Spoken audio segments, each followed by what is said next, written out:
İkinci gününe hoş geldiniz. Gelibolu konferans salonunda gerçekleştirecek olan oturumlarımızdan ilki, İstanbul Ticaret Üniversitesi'nden değerli hocamız Doktor Öğretim Üyesi Kamala VALİYEVA başkanlığında gerçekleştirilecektir. Bu oturumda Bosna Hersek Dış Ticaret ve Ekonomik İlişkiler Bakanlığı'ndan Doktorant Faris yüz yüze olarak, Bakü Devlet Üniversitesi'nden öğretim görevlisi Elnur Akif, L.N.Gumilyov Avrasya Uluslararasi Üniversitesi'nden Doktorant Muratova çevrimiçi olarak sunumlarını bizimle paylaşacaktır. Bütün dinleyicilerimize verimli bir oturum diliyor, sözü oturum başkanımıza bırakıyorum. Our venerable guests, esteemed professors and valued audience who are following us from online platforms, I gladly welcome you all to the second day of the fourth of the International Sempozyumu on Administrative Law and Administrative Jurisdiction. The first session of our symposium in Gelibolu Conference Hall will be moderated by our Assistant Professor Dr. Kamala VALİYEVA from İstanbul Ticaret University. In this session, PhD candidate Faris from Ministry of Foreign Trade and Economic Relations of Bosnia and Herzegovina will make his presentation in person. Lecturer Emir Akif from Bakü State University, PhD candidate Muratova from L.N.Gumilyov Eurasian National University will make their presentations with us online. I wish a productive session to all our listeners, and I leave the floor to our distinguished moderator. Çok teşekkür ederim. Değerli hocalarım, kıymetli katılımcılar, hepiniz hoş geldiniz. Sempozyumumuzun ikinci günü, birinci oturumundan başlamak üzereyiz. Umarım bugünümüz de yine başarılı, yoğun ve çok verimli geçecektir. Sözü çok uzatmayacağım, yani program akışını aksatmamak adına doğrudan oturumlara, bilgileri geçeceğiz. Öncelikle bu programda da gördüğünüz gibi 3 dilde sunumlar yapılacak. Dolayısıyla biraz multilingual bir oturum olabilir. Dolayısıyla arada diller arasında shift, yani geçiş yapabiliriz. En başta programda da gördüğünüz gibi Saraybosna Üniversitesi'nden ve Bosna Hersek Dış Ticaret ve Ekonomik İlişkiler Bakanlığı'ndan ortak bir çalışmayı dinleyeceğiz. Emir MEHMEDOVİC ve Doktorant Faris bizimledir bugün. And I will give you the floor to you for your presentation. Please, the floor is yours. Go ahead. Thank you very much. Just a second.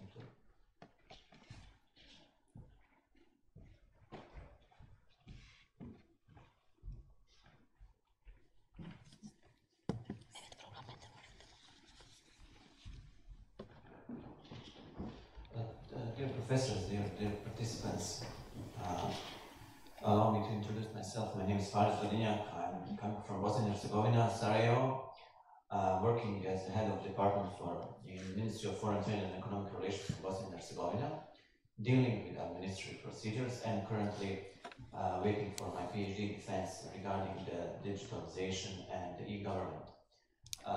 My colleague, Professor Emir MEHMEDOVİC, and I submitted article which is treating the digitalization of public administration operations in Bosnia and Herzegovina, the case of our regarding the indirect taxes in Bosnia and Herzegovina, and in the next 10 to 15 minutes I will briefly present you about what will be write this article and what is it all about. First of all, for the introduction, it's very important to present you a constitutional organization of Bosnia and Herzegovina. You know that its constitution is part of Dayton Peace Agreement, signed in American military base, and to better understand when something is being done regarding the public administration and digitalization, how it's hard to make something, to create functional solutions in Bosnia and Herzegovina because of its constitutional organization. So it's very interesting that in Bosnia and Herzegovina, we have like state level. On one part of the country we have 4 levels of government, on another part we have 3 levels of government, and we have district. So we have 2 entities and Brčko district, and one entity we have state level, entity level, cantons, 10 cantons, and municipality level. So we have 4 levels of government. On the other side, on the other part of the country, we have Republic of Srpska. It's one of the entities. There is a state level, entity level, and municipality level. So 3. So there is no symmetry. what is really very making hard to create any reform of the, especially in public administration. Bosnia and Herzegovina, its reforms, especially in public administration, are very well determined with the EU integration process, because Bosnia and Herzegovina is a candidate on EU path and opened and expecting to open negotiations in the next period. So public administration reform, first of all, constitution is determined by the constitutional organization of Bosnia and Herzegovina and EU path. So there is a request to reform public administration within the EU process.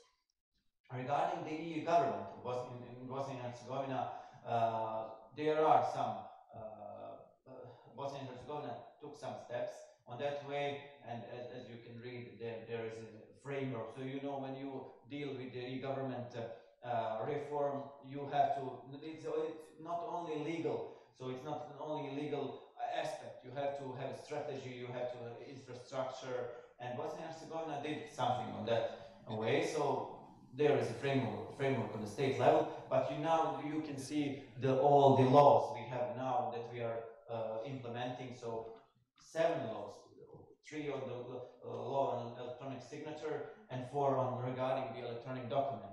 So you see that the state level has a law on electronic signature on the electronic document, but besides that, there are laws on the entity level and the British level. So it's really so many regulations, so many laws that need to be understandable and easy to apply.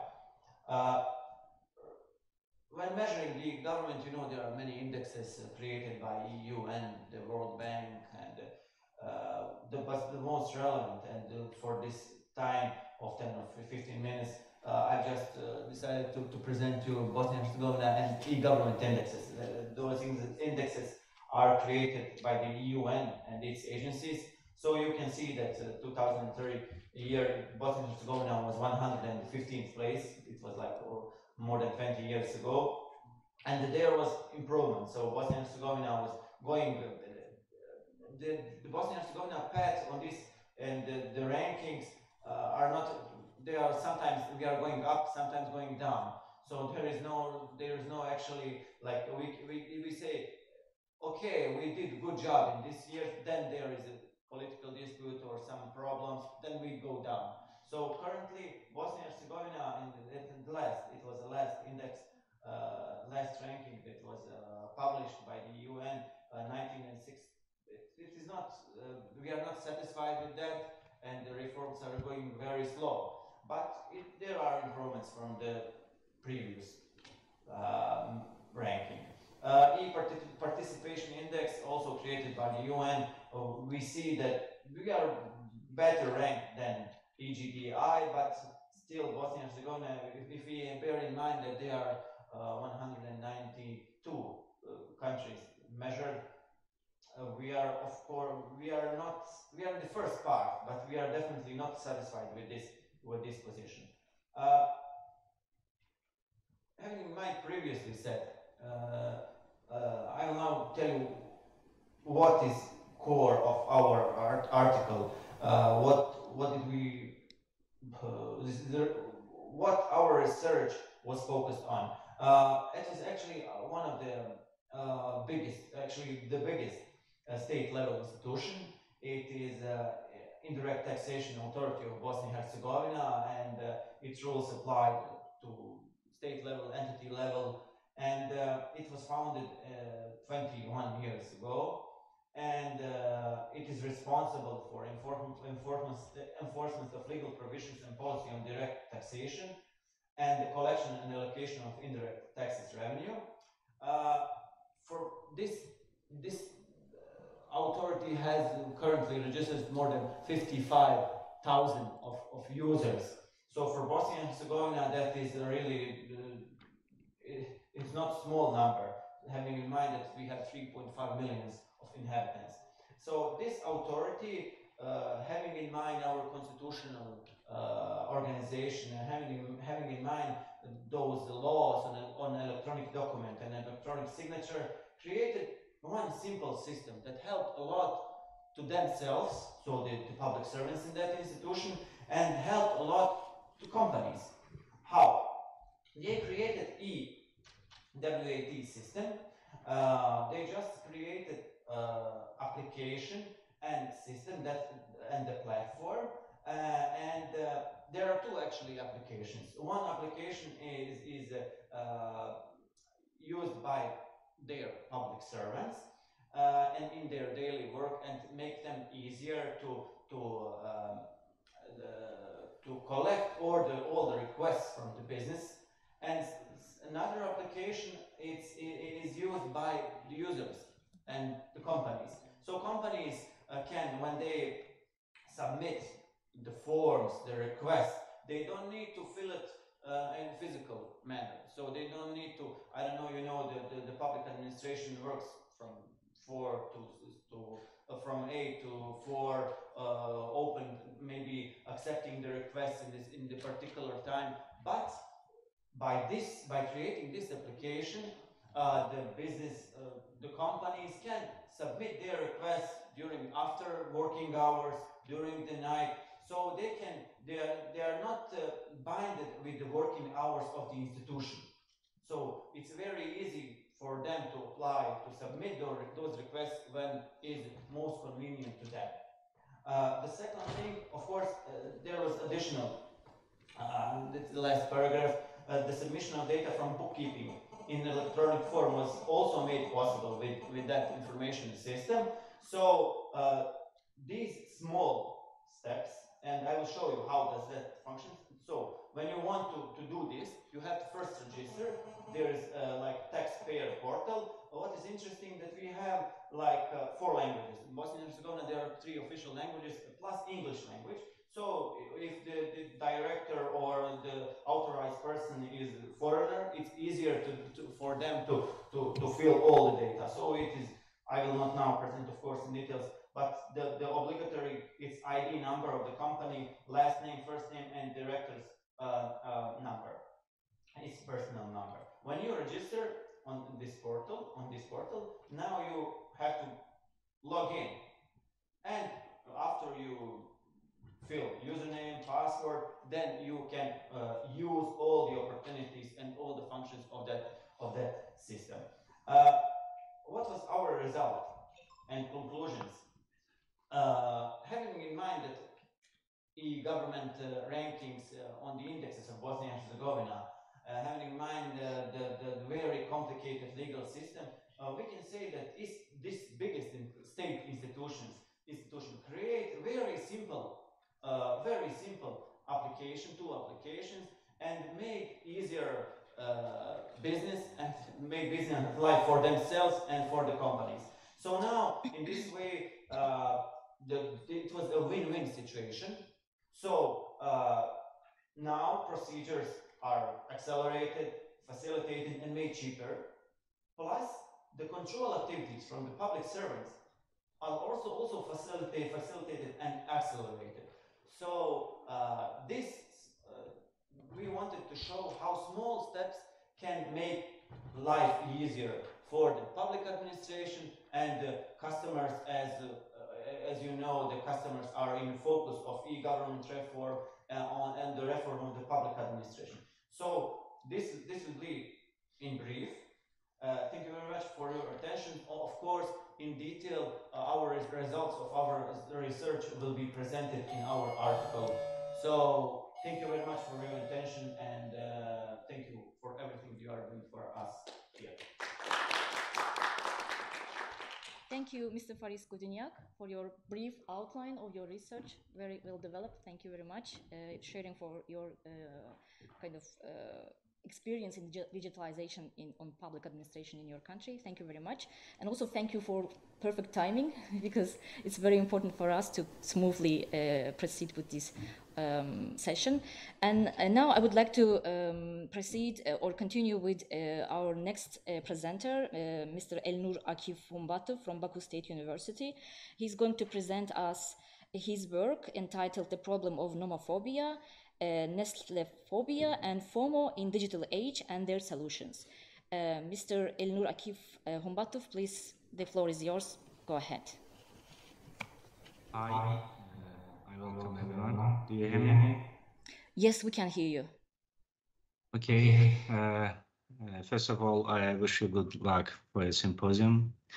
By the way, I am a little sick, so I apologize for my voice. And unfortunately, I don't have a camera.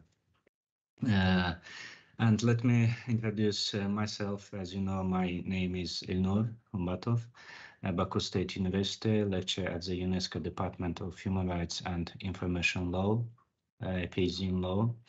Also, I work in the Prosecutor General's Office of the Republic of Azerbaijan, Department of Organizational and Executive Supervision, head of the Department of Statistics, deputy head of the Department Justice Counselor. And my topic is, as you know, as a problem of nomophobia, netlesphobia, and FOMO in the digital age and their solutions. The rapid development of a virtual space, the internet and social media creates not only legal problems, but also a number of digital diseases. These include nomophobia, netlesphobia, and FOMO. In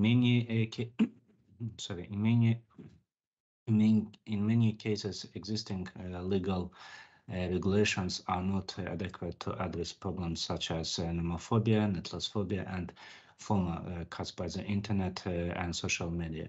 In case where the existing normative documents are insufficient, it's considered appropriate to add new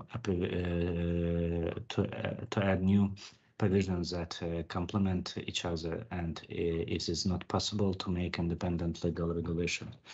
The fact that such arrangements are based on doctrine rather than spontaneity can ultimately lead to successful practice. Therefore, the interpretation of the human rights aspect of the mentioned issues is one of the most important topics today. One of the challenges of the 21st century, nomophobia, is a state of anxiety and tension caused by the absence of smart devices such as mobile phones, computers, and tablets that allow virtual communication. In netlesphobia, which is called the fear of living without internet, people feel stress, panic, fear, and anxiety in places where there is no internet. The situation characterized by experiencing the fear of missing out on news and constantly updating behavior in social networks is defined as a fear of missing out and is considered as a new type of additions. It's mean FOMO. Preventions of socio-psychological problems can be achieved not only by legal measures, but by planning and implementing a complex system of measures, include education, social measures. In addition, conscious social media use, etc., media literacy should be ensured in order to avoid potential legal problems related to the use of social media. Every user should be able to learn how to protect themselves from harmful and unnecessary media content and ethical violations. Media literacy will enable people to know the impact of media on society and individuals, and to use media intelligently and effectively through democratic and effective communication. I know I have not many time, and now I finish my speech here, and thank you for your attention, and good luck again. Thank you.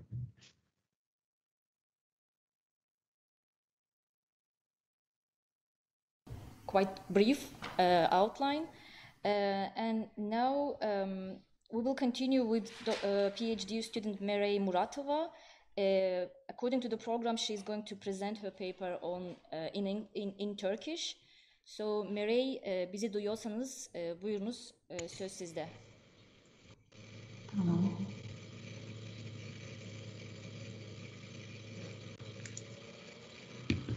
Merhaba, benim prezentasyam açıldı mı? Gördünüz mü?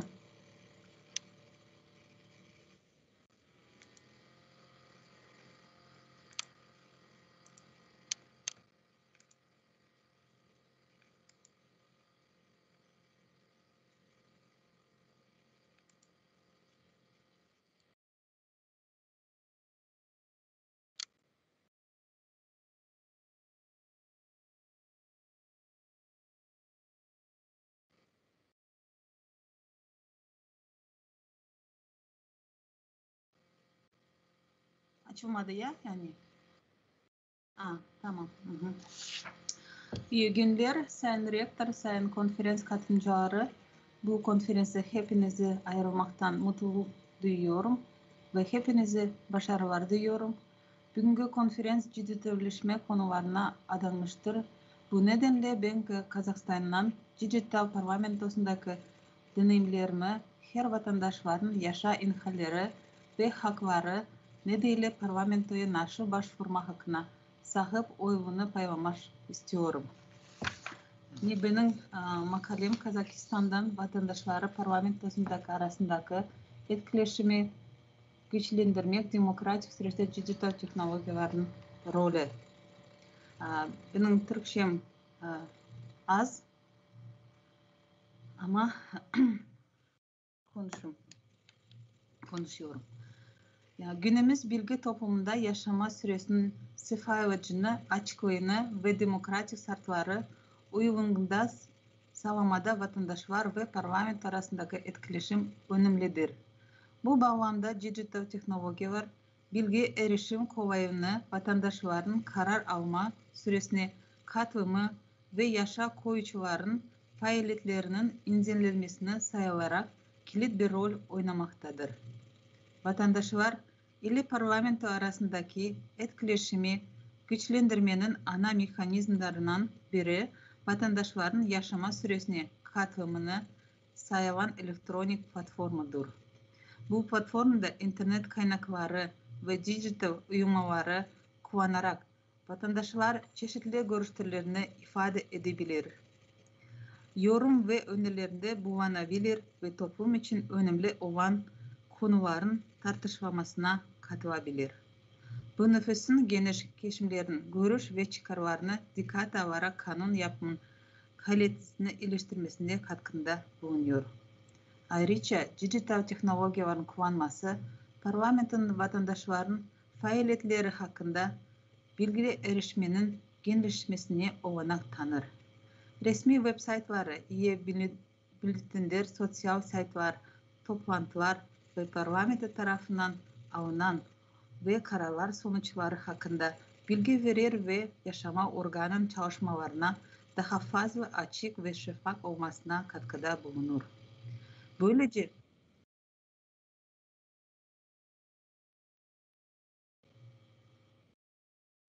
evet yani ama çünkü makalem konuşun, son slayttan konuşun.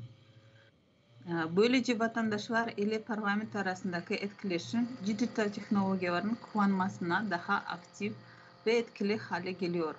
Bu durum demokratik ilkelerin güçlendirmesinde katkıda bulunur ve vatandaşların mevzuatın oluşturmasına ve önemli kararların alınmasına daha fazla katılım sağlar. Yani benim slaydım yani bugün Kazakistan Cumhuriyeti'nin parlamentosu ülkenin en yüksek temsilci organdır ve kalıcı olarak hareket, senat ve meclis odadan тұрады. Kazakistan Cumhuriyeti Parlamentosu Meclisi'nin Başkanı Erlan Koşanov, yani bizde 98 milletvekili var burada. Yani, aslında 5 partiyanın yani kaç insan, kaç milletvekili var informasyon. Gelesi slide. Kazakistan Cumhuriyeti'nin Parlamentosu'nun Senatosu Başkanı Aşımbayev. Orada yani 50 senatör var, 50 milletvekili. Onlar 10 senatör Kazakistan Cumhuriyeti Başkanı tarafından atanır. Her bölgeden Cumhuriyet'in önemli olan şehirden ve Kazakistan başka şehirlerinden kişi seçilir. Yani araştırma materyalları ve önlükleri. Kazakistan Cumhuriyeti Parlamentosu'nun dijital platformanın araştırma amacı ve platformanın yani saytlarından ben can konuştum. Bu platformanın işlevliliği ve hedeflerini açıklayan bilgileri de araştırdık. Kayıtlı kullanıcı sayısı, platformadaki etkinlik, vatandaşlardan gelen talepler ve itirazlar dahi olmak üzere platformanın faaliyetleri ile verileri topladık ve analiz ettik. Harçinka'nın göre elektronik parlamento süresinin ana fikrinin vatandaşların ve devlet etkileşiminde ifade edilen elektronizasyonda vurgulandığı bilgi toplumun gelişimin bir aşaması olarak yana yasaların imzalanmasına ve yanılanmasına kadar yaşavar yapın tıp aşamalarına insanların katılımıdır. Yani Kazakistan dijital toplum oluşturmada uygulanan programı var. Bugünkü günde Kazakistan Cumhuriyeti'nin 2005-2007 yıllarında e-devlet oluşturmayı amacılan devlet programı var.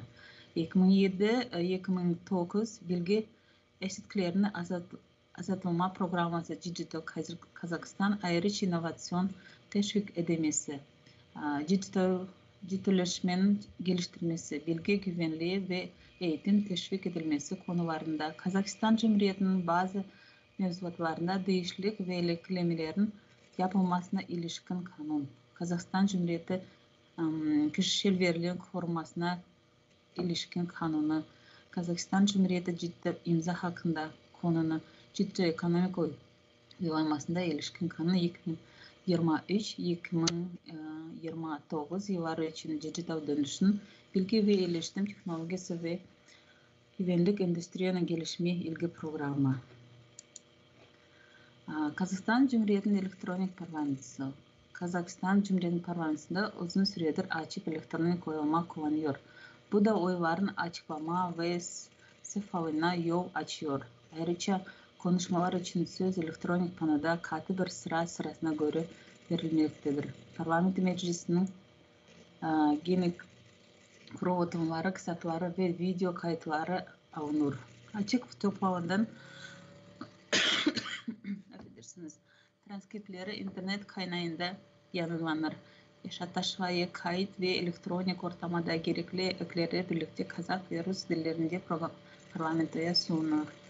Sunulan yaşatışmayının metni ve bunun materyalleri otomatik bir sistemde ve internet kaynağında yayınlanır. Açık parlamento duruşmaları Kazakistan Cumhuriyeti Parlamentosu'nun internet kaynağında çevrimiçi olarak yayınlanır. Ayrıca Kazakistan Cumhuriyeti Parlamentosu Meclisi'nde sivil toplumda etkileşim amacıyla ayrı bir kamu odası ve vatandaşların başvurma için milletvekillerine kayıt yaptırabileceği sandığı bir kamu kabul odası ve her milletvekilinin sosyal aralarında kendi sayfaları vardır. Her milletvekili bugünkü tanda Facebook, Instagram, TikTok gibi popüler platformlarda hesaplarını yanıtıyor, yaşam ve sosyal faaliyetler hakkında aktif olarak yazılar yayınlıyor. Milletvekilleri çeşitli televizyon programlarında ve talk show katılacak halka kabul edilen yaşamlar hakkında bilgilendirmede büyük faaliyet gösteriyorlar. Örneğin Haber 24 TV kanalında milletvekillerinin çalıştırması için iki hedef proje yanılar Meclis Live ve milletvekillerinin talebi programması Birinci Evrasya kanalında isteki parlament programması yanıyor. Kazak Radyosu'nda parlamentonun çalışmaları hakkında zeder hedin bir programı yanıltadır. Milletvekillerinin taleplerin analizi itirazan çoğunun ekonomik ve bölgesel kalkınmanın devlet programları uygulanmasının sanayi yanı sıra girişimciliğin bankacılığın ve vergilendirme sistemin güçlü önünde ayrıca görülmüştedir. Eğitim sistemin geliştirmesi, çağdaş hizmetleri geliştirmesi, nüfusun emek ve ihtiyacı organizasyon, sosyal güvenlik gibi sosyal açıdan önemli konularda 69 talep ayrılmıştır.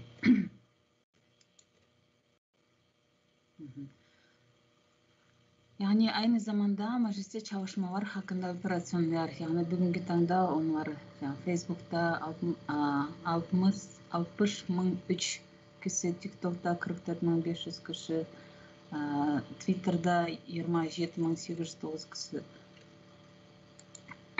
Bu statistik yani sıfır. Bugünkü tanda vatandaşların birazı yoğunda vatandaşlar iktidar ve etkileşim analizi.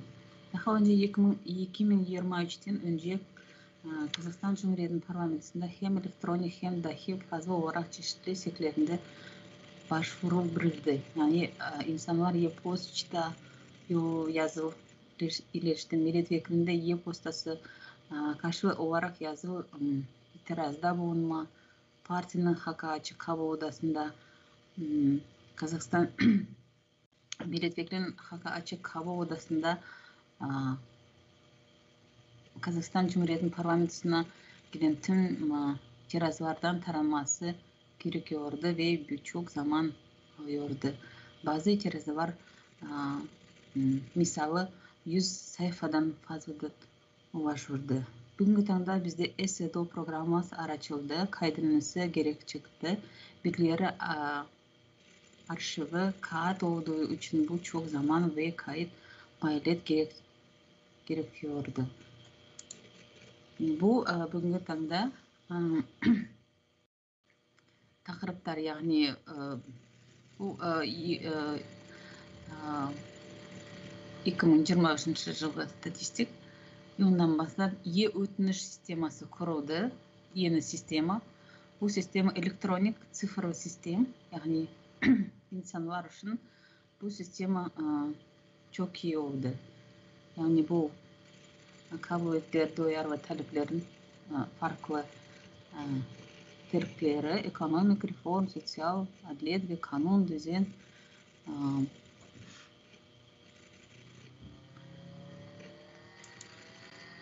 bu makalenin siyasi dönüşün bu önemli yönüne bir bakış sunuyorum ve postaneye artılarını ve eksiklerini tartışıyor. Sonuç olarak parlamento sistemin uyanması, parlamento odalarının çalışmalarının daha yüksek verimlerine sayılmak ve milletvekillerinin halka etkilemesini iyileştirmek için Kazakistan Cumhuriyeti'nin temsil hükümeti fonunda devam eden süreçlerin ciddileşmesine ve modernizasyona izin verecektir. İlginiz için teşekkür ederim.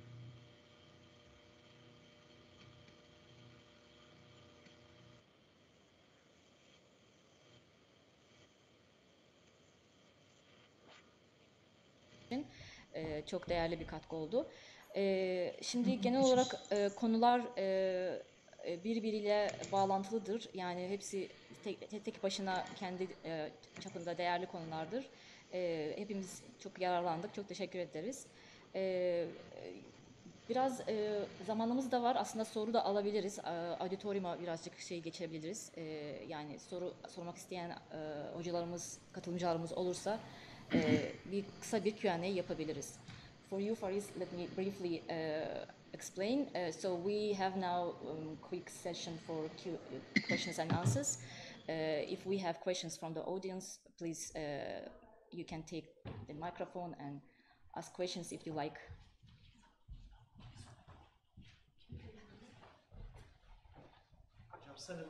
Evet. Sorumuz yok. O yüzden bu oturumu kapatabiliriz. Sunabilir miyim? Tabii ki hocam, buyurunuz. First of all, I would like to state some words, couple of words. I've worked as the rector of the University of International Sarajevo, University of Sarajevo. During that time, I saw the bureaucracy in Bosnia-Herzegovina. It was awful, but now it is. I feel it's very hopeful for the future that you are processing this e-state or e-government procedures. It's really fascinating. It was like a dream 10 years ago, because when I went to there, I saw that the bureaucracy is working very classical way. We know the political situation in Bosnia-Herzegovina,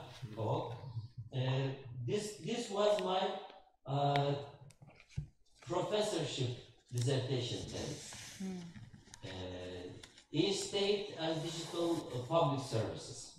And I tried to provide paperless environment there, and we achieved this, but it was only in a very restricted place at our Challenging. university. Yeah. But this time I can see that it is really fascinating improvements in Bosnia-Herzegovina.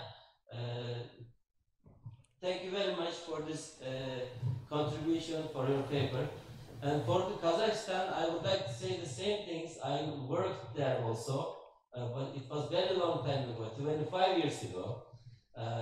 We went to there for establishment a new faculty of law in Turkestan city. We worked there. At that time, it was after 9 years of independence of Kazakhstan. And political situation, Turbulent years. bureaucracy, Yeah. and structure were really very bad. But now Kazakhstan is improving, developing very rapidly. These are both two exciting cases for me. Thank you very much. Thank you, Yücel Hocam. Thank you for your contribution also. And now I think we can close this session here. Thank you for joining us and participating. And it's really, I really hope to see you next year in 2025 Isalaj edition. So thank you once again, and have a great day. Sayın Oturum Başkanımız ve konuşmacılarımıza teşekkür ediyoruz. Şimdi Sayın Rektörümüz Profesör Doktor Yüceloğlu konuşmacımıza ve Oturum Başkanımıza katılım belgelerini takdim edecektir. We would like to thank our moderator and our speakers. Now our esteemed rector, Professor Dr. Yüceloğlu, will present the certificates to our participant and our moderator. Çok teşekkür ediyoruz. Çok teşekkür ediyoruz. Kemal Hanım bütün sempozyumlarda her zaman bizim yanımızda. Çok sağ olsun. Çok teşekkür ediyoruz. Kemal Hanım böyle İngilizceyi benim gibi konuşmuyor. Çok akıcı konuşuyor. Aynı zamanda Rusçayı aynı şekilde konuşuyor. Türkiye Türkçesini ve Azerbaycan Türkçesini aynı şekilde konuşuyor ve temel olarak da Gürcücesi de var. Ve yani örnek aldığımız birisidir kendisi. Ve örnek verdiğimiz.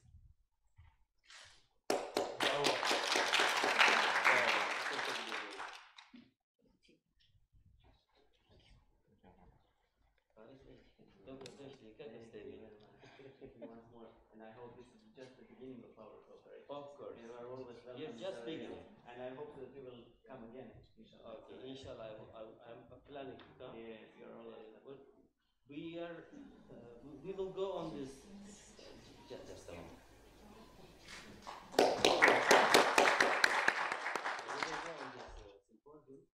For the coming year, we are expecting more academics from Bosnia-Herzegovina.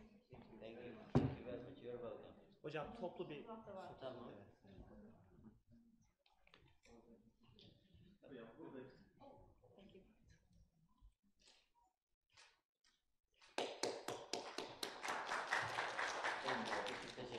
Sayın Rektörümüze teşekkür ediyoruz. Şimdi 15 dakika ara olacak.